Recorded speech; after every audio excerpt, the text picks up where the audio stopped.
Hello, আসসালামু আলাইকুম viewers. আজকের রেসিপি ফ্রুটিকা।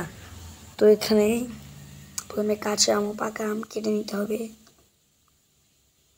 এরপরে পাতিলে একটু গরম সিদ্ধ করে নিতে হবে কাঁচা আম আর পাকা আমটা।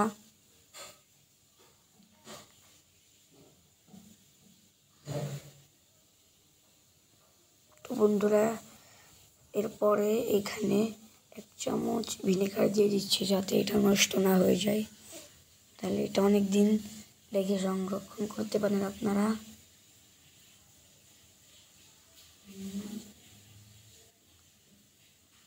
আমাদের সেদ্ধটা প্রায় হয়ে গিয়েছে।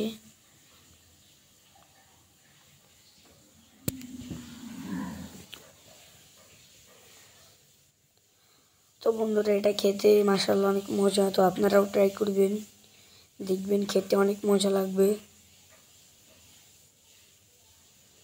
তো এখানে প্রথমে পাতলা করে চিনির শিরা করে নিতে হবে।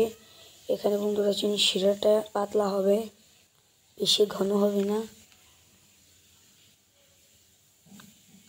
আর আপনারা চাইলে আপনাদের জুসটা ফ্রুটিকাটা ঘনও করতে পারেন, পাতলাও করতে পারেন। এখানে আমরা একটু ঘন তৈরি করব। তো এখানে আম সিদ্ধ হওয়ার পরে ব্লেন্ডারে ব্লেন্ড করে নিতে হবে।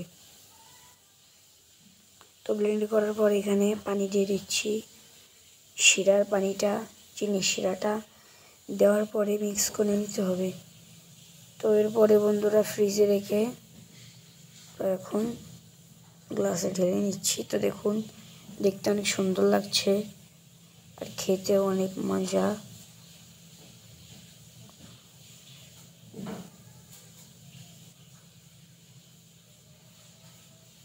তো দেখুন, টাটা বাই বাই।